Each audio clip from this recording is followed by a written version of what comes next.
Did you know that more than 1/3 of the Earth's land surface is desert? Yet paradoxically, these driest regions are generating tens of billions of dollars in agricultural output each year.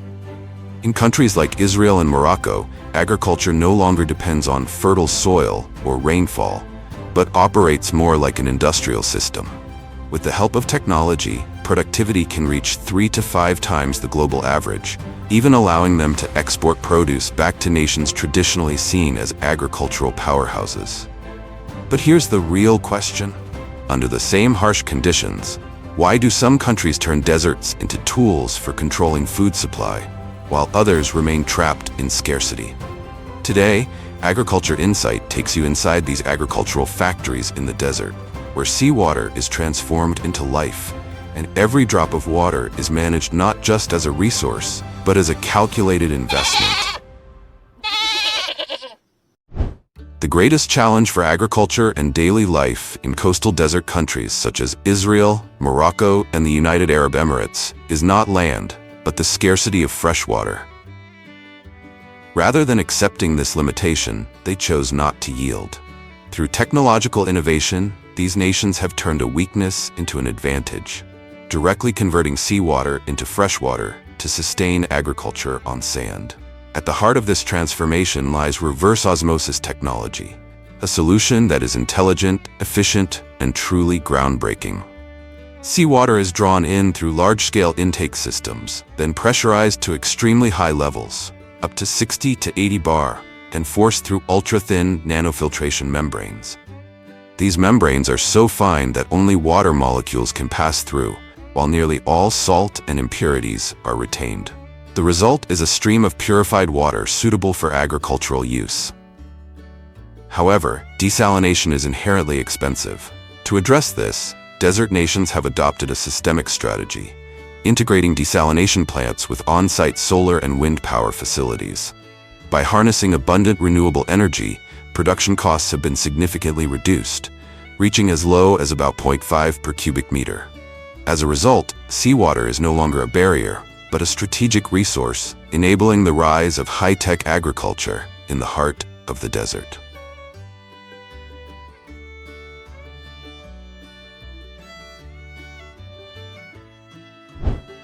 There's a surprising truth.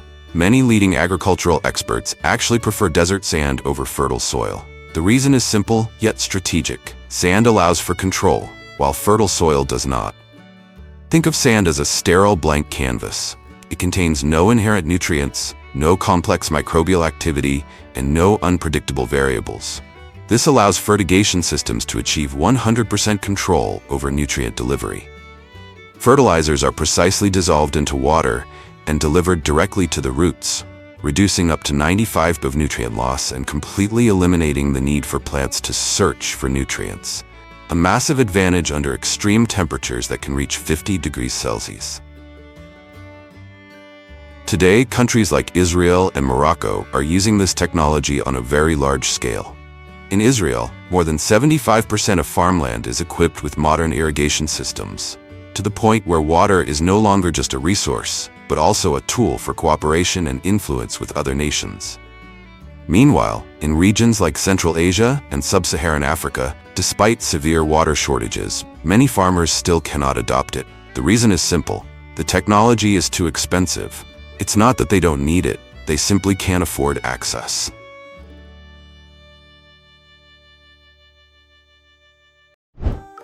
Prickly pear, Opuntia ficus indica, the most iconic fruit of Mexico's desert regions, is also a migrant from the Americas, yet it has now greened over 50,000 hectares of desert land in Mexico. It can withstand temperatures up to 65 degrees Celsius, a level that would destroy most other crops.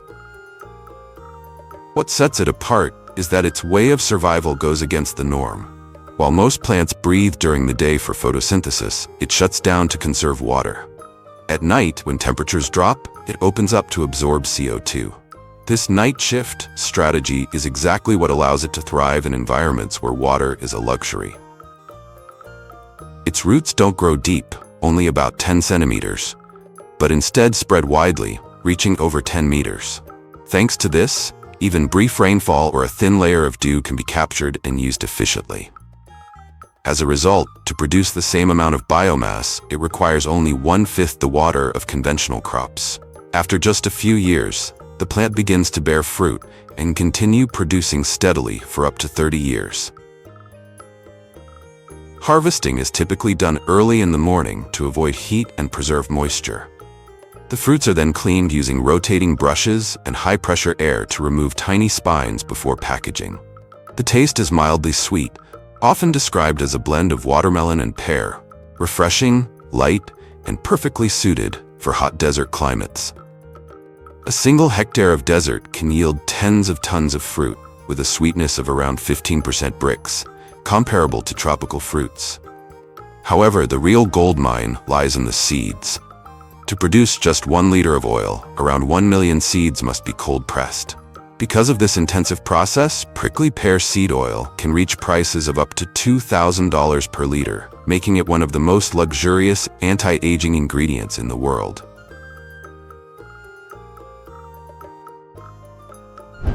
Let's head to the vast fields of Charente melon in Charente, France, the birthplace of this premium melon variety. Been harvested during the harvest season from June to September, when warm sunshine helps the fruit reach optimal sweetness and aroma. Before harvesting, workers use handheld devices to measure sugar levels, ensuring a minimum Brix of 12 to 14, the required threshold for premium classification. For Charente melons, the harvest timing is also determined by a natural crack at the stem and the distinctive fragrance that begins to develop around the fruit. Notably, each hectare can produce up to 30 tons, but only about 60 to 70% meet high-end export standards. The selected melons are hand-picked early in the morning and gently placed onto conveyor systems running along the fields, minimizing impact to preserve their thin skin and soft flesh, both highly delicate characteristics of this variety. Environmental conditions are also carefully monitored to prevent quality loss immediately after harvest. At the packing facility, each fruit passes through high-speed camera systems that analyze size, color, and the uniformity of its netting pattern. Some facilities also use optical sensors to detect internal defects invisible to the naked eye. The melons are then rapidly cooled to stabilize their texture and preserve their natural aroma before packaging.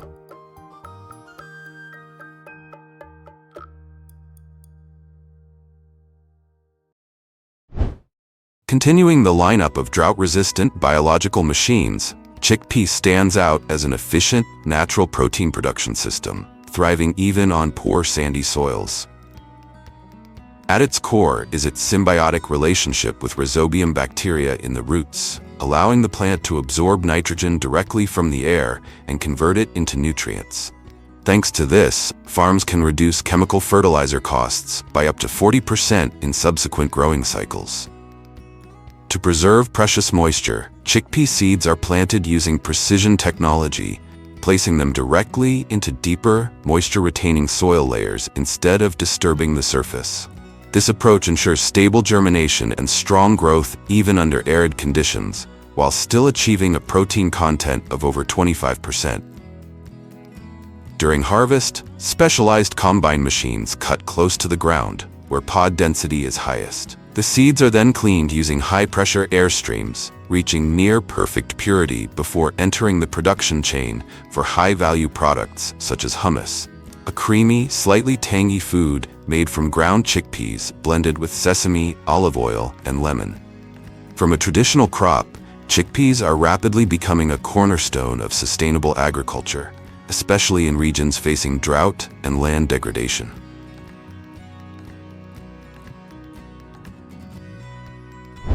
Did you know that some of the world's finest grape can actually be grown in the middle of the desert? In places like Israel and other arid regions of the Middle East, grapes don't just survive, they thrive with exceptional quality. The secret lies in the harsh conditions themselves. During the day, up to 12 to 14 hours of intense sunlight allows grapes to accumulate sugars efficiently, while at night, temperatures can drop by 10 to 15 degrees Celsius, helping preserve their natural acidity. This contrast creates a perfect balance, rich sweetness with depth, ideal for premium winemaking. Harvesting is usually done early in the morning to avoid heat-related water loss. The grapes are then processed quickly to preserve their freshness and aroma. The result: from an environment that seems impossible for farming, the desert produces some of the highest value agricultural products in the world.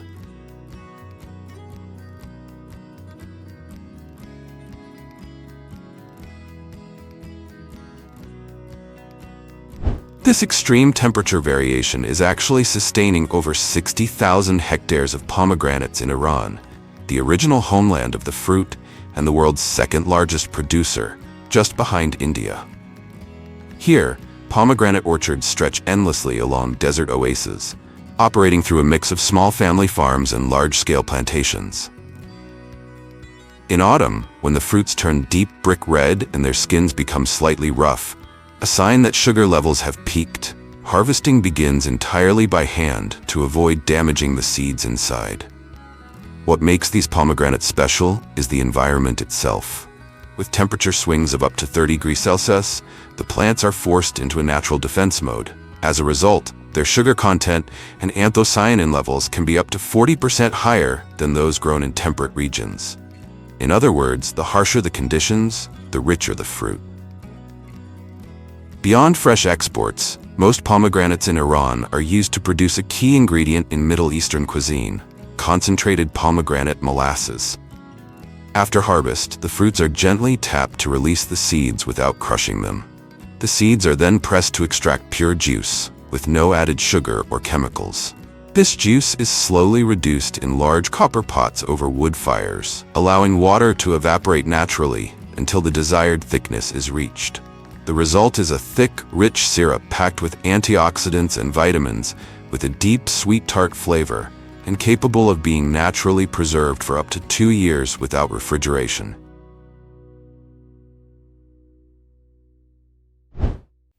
In the arid ecosystem of southwestern Morocco, the Argan tree is not just a native plant, but a complete biological system. With roots that can reach depths of up to 30 meters, it taps into ancient groundwater reserves and survives prolonged drought cycles that can last for decades. Within this ecosystem, local goats play a unique role as a biological agent. They climb the trees to feed on the fruit, and during digestion, the pulp is broken down while the seeds are excreted with their hard shells partially softened by enzymes. In the past, humans took advantage of this natural process, but today it has largely been phased out. Instead, goats are mainly used for grazing to clear dry vegetation and provide organic fertilizer, helping improve the fertility of nutrient-poor sandy soils. When summer arrives, typically from June to August, Argan fruits ripen, turn yellow, and naturally fall to the ground, the point at which oil content reaches its peak. After being sun-dried and depulped, the kernels are processed using modern cold-press technology in a temperature-controlled environment below 40 degrees Celsius, preserving valuable compounds such as vitamin E, phytosterols, and unsaturated fatty acids. On average, it takes 30 to 40 kilograms of fruit to produce just 1 liter of oil, which explains the high value of argan oil on the global market.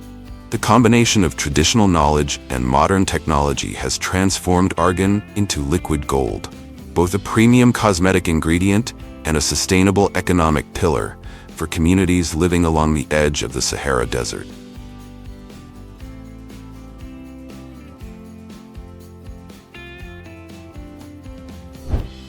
If there is one species that truly dominates the desert ecosystem, it is the camel.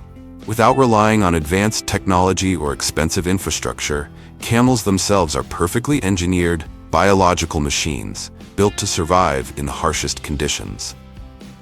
Unlike typical livestock, camels possess an extraordinary ability to conserve water.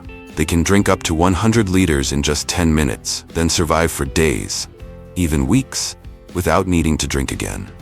The secret lies in their ability to highly concentrate urine and minimize water loss, along with storing energy as fat in their humps, essentially functioning like a massive biological battery.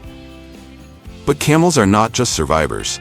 They are increasingly valuable economic assets. Camel milk, containing roughly 3 times more vitamin C than cow's milk and being less likely to cause allergies, is becoming a premium product on the global market. At modern farms in United Arab Emirates and Saudi Arabia, milking operations are fully automated with robotic systems, ensuring the highest standards of hygiene and quality. After collection, the milk is rapidly cooled and transported by air to major markets in Europe and the United States within 24 hours, with prices reaching up to $30 per liter. From an ancient means of transportation, the camel has now become a key component in the high-tech agricultural supply chain of the desert.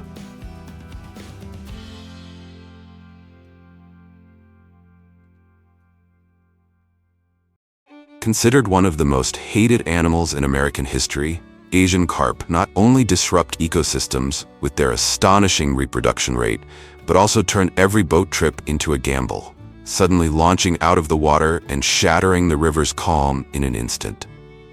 Not native to the region, Asian carp were introduced to the United States in the 1970s to clean up aquaculture ponds.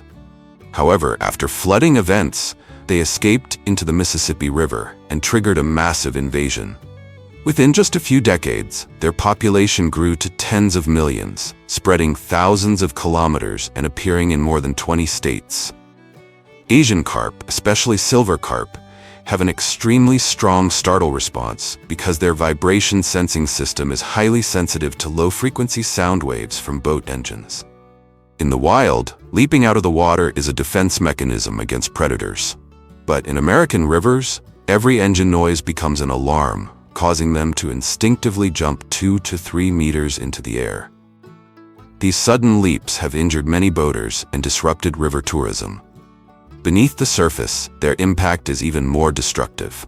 They consume vast amounts of plankton, the foundation of the entire food chain, leading to situations where carp make up 70 to 90% of total fish biomass in some areas. When a single species dominates nearly an entire river, it is no longer an invasion, it is an ecosystem replacement.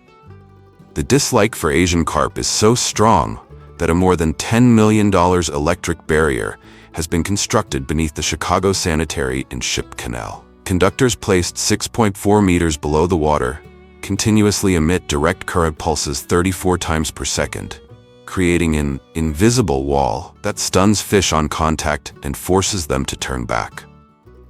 However, this is only a temporary solution to block their spread. Alongside the electric barrier, river states also organize large-scale harvesting campaigns. Long encircling nets, up to 100 meters, are deployed to gradually corral fish into a confined area, then hauled in using mechanical winches. In addition, authorities even encourage local residents and commercial fishers to participate in reducing wild populations. The United States does not farm Asian carp for business. They exploit it as an ecological countermeasure. Fish caught from the Mississippi River are first sorted and inspected for quality, with those that do not meet size or condition standards being removed. Next comes the preliminary cleaning stage. The fish are washed with high-pressure cold water to remove mud, debris, and microorganisms on the surface. They are then transferred to the gutting and filleting area, where specialized machinery or skilled workers remove the heads, internal organs, and separate the flesh from the bones. Because carp contain many small intramuscular bones, an important step involves mechanical deboning or processing to produce meat that is easier to consume. The fish meat is then passed through a secondary inspection and refining system to eliminate any remaining small bones. Depending on the intended use, the meat may be kept as fillets, minced into fish paste, or cut into chunks. From there, Asian carp products marketed under the commercial name Kopi are exported to various markets, particularly in Asia, where they are consumed as a familiar food source.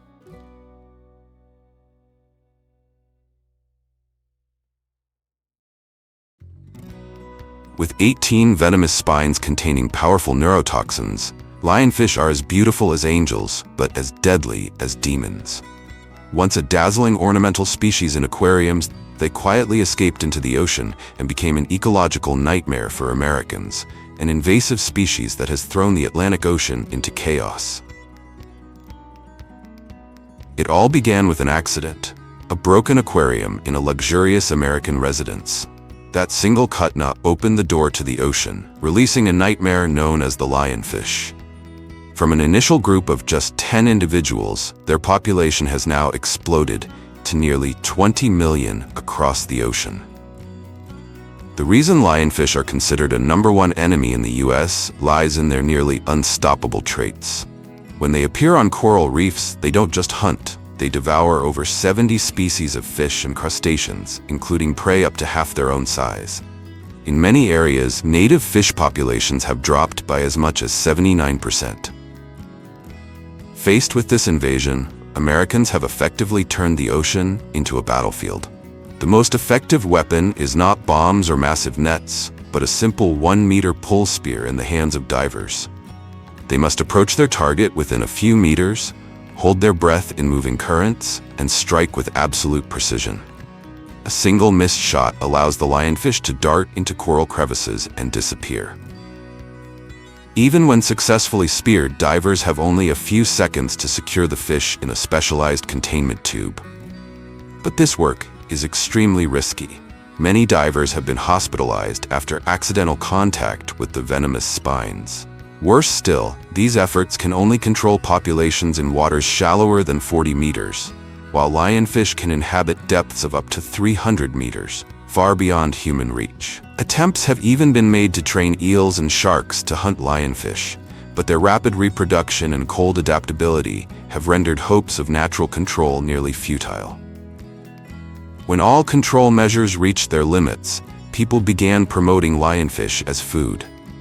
Numerous harvesting campaigns were launched, and this once feared species has become a delicacy priced at $15–30 per kilogram in many coastal restaurants across the US and the Caribbean.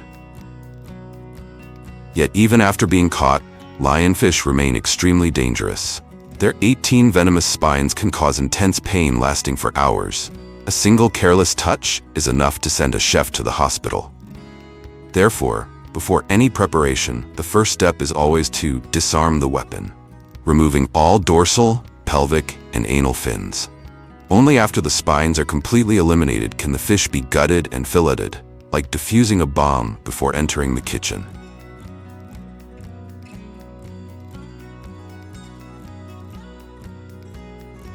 People often think of crab as a luxurious seafood, served at upscale restaurants and elegant banquets.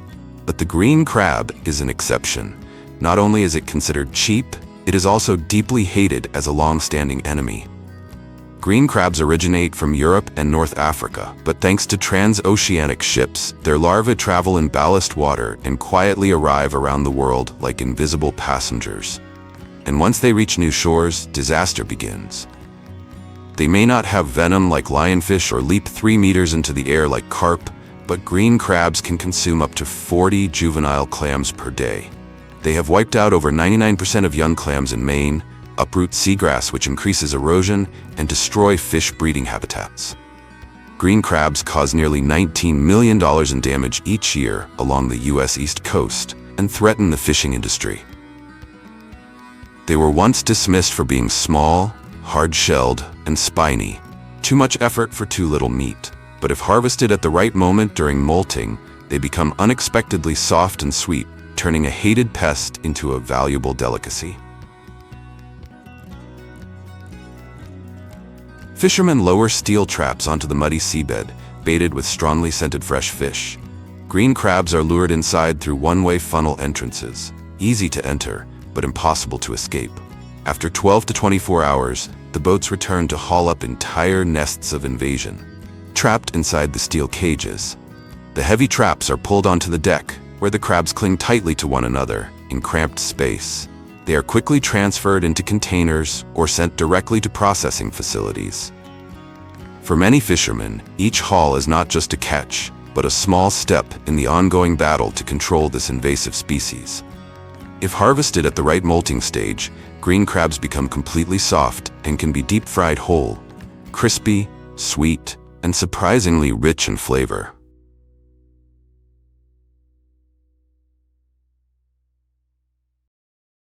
You heard that right, crab liquor really exists, and it's a strange delicacy that sparks both curiosity and fascination. Soft-shell green crabs are carefully cleaned, then infused in strong alcohol, around 40 to 50% ABV for 30 to 60 days to fully extract their signature briny sweetness.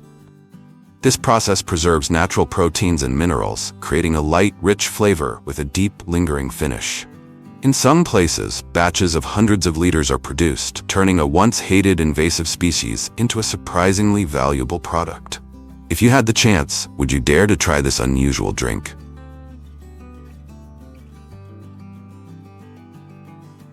Leaving the ocean behind, we move to a giant reptilian predator from Asia. One that has thrown entire ecosystems in the United States into chaos: the Burmese python.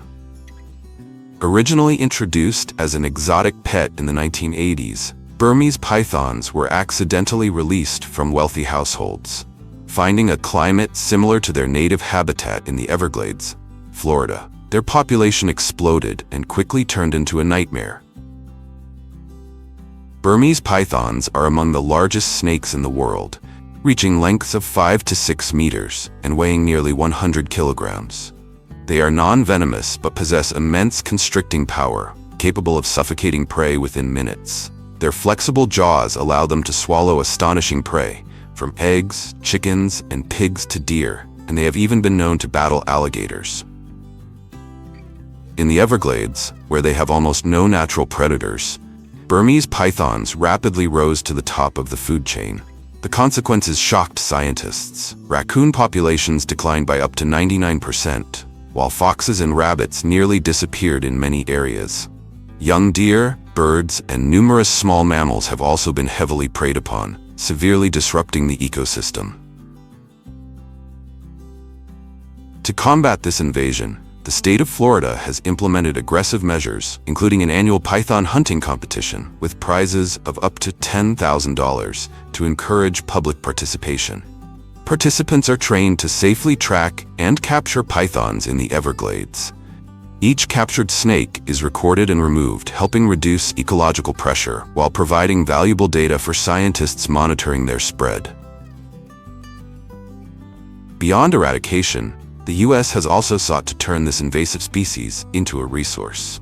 Python skin is used to make high-end shoes, bags, and belts.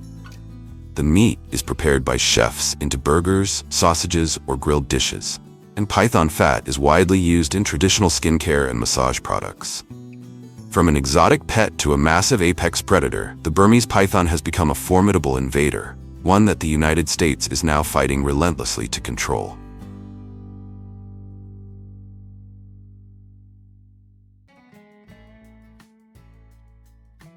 Bison follow a polygynous system. To assert dominance, males paw the ground and roll in dust mixed with urine, a method of dispersing pheromones to display strength and attract females.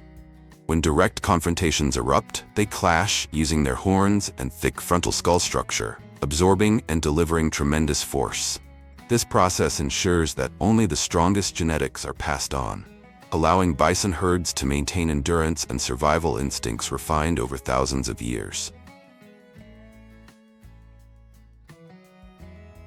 After the rut ends, females enter a 9-month gestation period, similar to humans.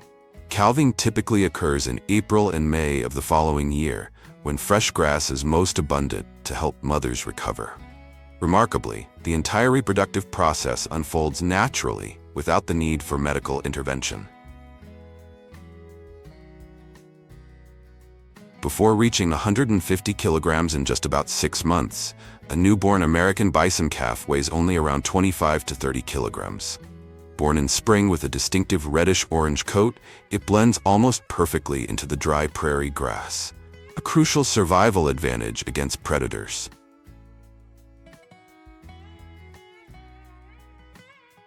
Unlike domestic cattle calves, bison calves enter the wild almost immediately. Within 10 to 20 minutes of birth, they can stand. Within hours, they move with the herd. In the first weeks of life, keeping pace over several kilometers a day, even crossing rivers or rough terrain, is essential to avoid becoming prey to the gray wolf or the grizzly bear. The first 6 months are critical for immune development and skeletal growth. Rather than relying on growth-promoting antibiotics, Commercial bison systems follow a minimal intervention model. Calves depend entirely on their mother's milk, which can contain up to 12% fat, significantly higher than conventional cow's milk. This dense energy source supports rapid bone expansion, thick muscle formation, and the growth of a dense winter coat capable of withstanding temperatures as low as 40 degrees Celsius.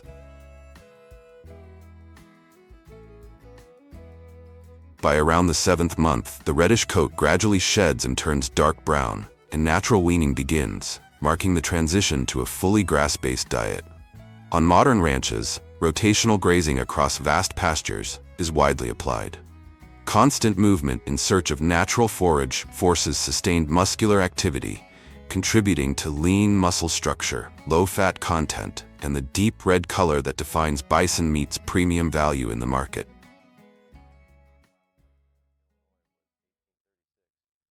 However, productivity is not driven by nutrition alone. Bison possess a tightly structured social system and are physiologically highly sensitive to stress. Even a single intense disturbance can elevate cortisol levels and heart rate for extended periods, directly affecting post-slaughter meat quality, particularly tenderness and water-holding capacity.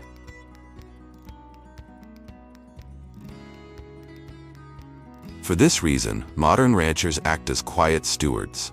They rely on remote monitoring systems, including drones and environmental sensors, to check herds and water sources while minimizing direct contact.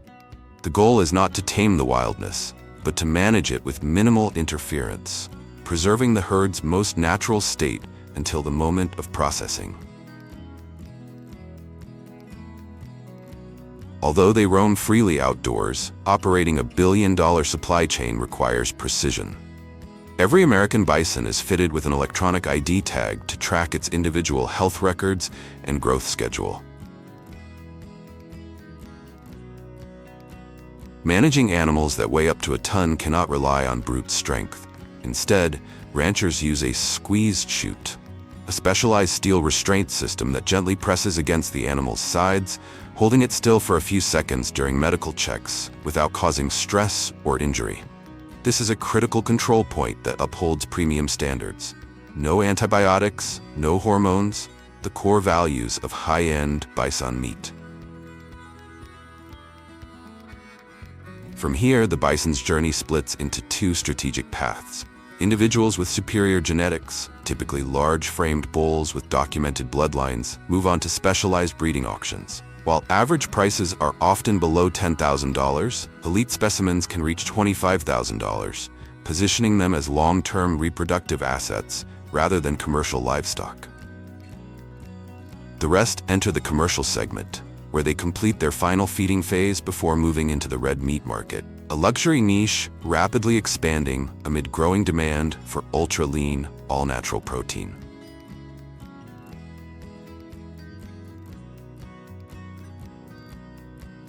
In North America, only about 400 to 600 American bison enter processing each day. A very small number compared to the more than 30 million beef cattle handled annually in the United States. This contrast defines the unique nature of the bison meat industry. Not mass production, not massive assembly lines, but a limited value chain focused on quality rather than volume.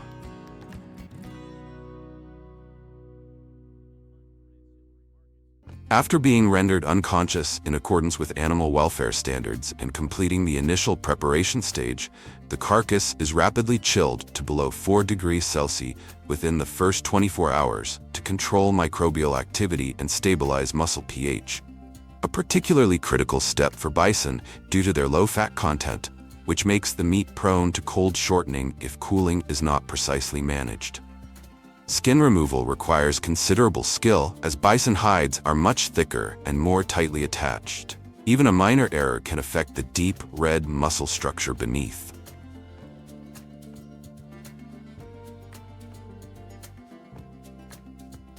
Unlike the industrial beef sector that relies on high-speed conveyor systems, bison fabrication is carried out more slowly by highly trained butchers.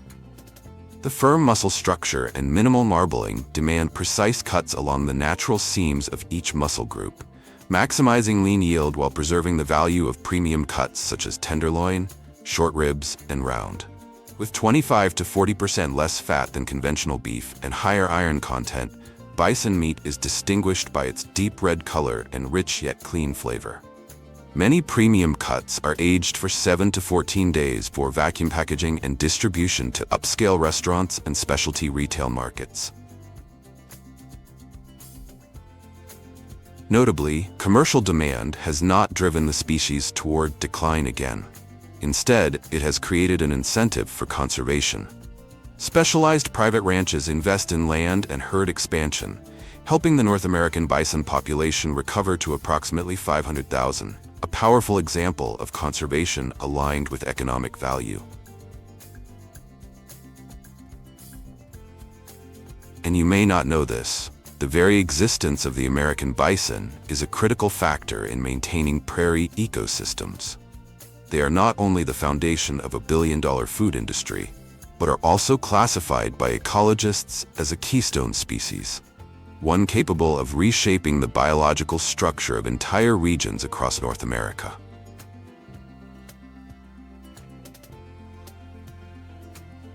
Through their constant movement and selective grazing on the tops of tall grasses, bison function as a natural biological trimming system.